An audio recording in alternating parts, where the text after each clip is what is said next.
فما يرمى في الغار يقول لصاحبه لا تحزن.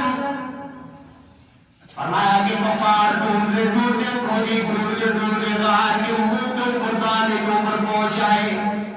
ابو بکر صدیق رضی اللہ تعالیٰ عنہ کا دل دبنے لگا. ابھی ان کو پتہ چل جائے گا, ابھی ان کو خبر ہو جائے گی امام الانبیاء یہاں ہے اور میں امام الانبیاء صلی اللہ علیہ وسلم کے ساتھ اکیلا ہوں.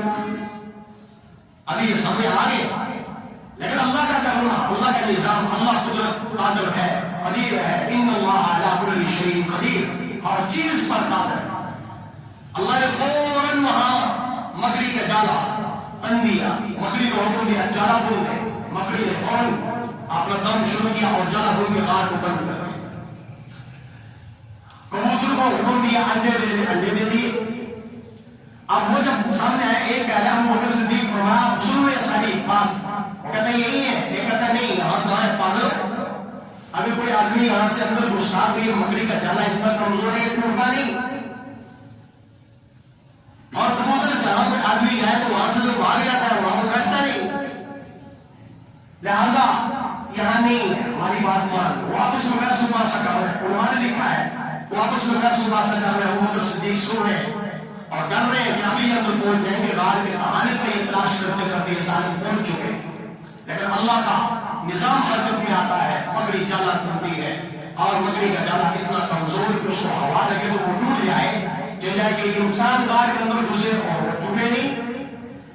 یہ وہ حفاظتی مثال جو اللہ کی طرف سے قائم ہوا ہے. فرمایا یقول لصاحبه لا تحزن ان اللہ معنا. اور یہ آیت جملہ بھی دلالت کرتا ہے کہ ابو بکر صدیق کو جب خطرہ ہوا تو کہا یا رسول اللہ اب کیا ہوگا, کہا ہوگا کہ یا رسول اللہ اب کیا ہوگا. اذ یقول لصاحبه, یعنی امام الانبیاء صلی اللہ علیہ وسلم نے ابو بکر کے اس سوال کے جواب میں فرمایا لا تحزن ان اللہ معنا. ابو بکر ڈر نہیں, کوئی بات نہیں, لیکن ہمارے ساتھ تو ساری کائنات کو بنانے والا وہ بھی میرے ساتھ ہے, انسانوں کو پیدا کرنے والا بھی ہمارے ساتھ ہے, اس کائنات کو وجود دینے والا میرے ساتھ ہے, گھبرانے کی ضرورت کوئی نہیں.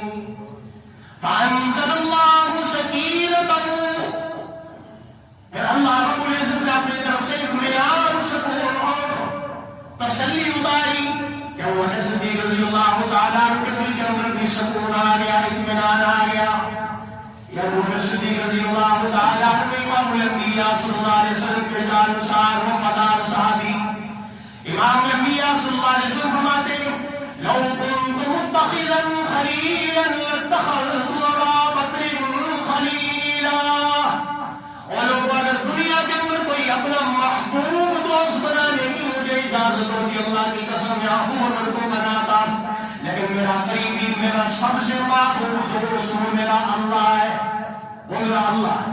اگر اللہ کے علاوہ اگر دنیا میں کوئی متخذا خلیلا, کوئی ایسا دوست جو سب سے زیادہ قریبی دوست, جس کے ساتھ ہر چیز شیئر کی جا سکتی ہو, جس کے مال کو اپنا مال سمجھا جا سکتا ہو, جس کی ہر چیز کے اندر اس کے پوچھے بغیر تصرف کیا جا سکتا ہو, وہ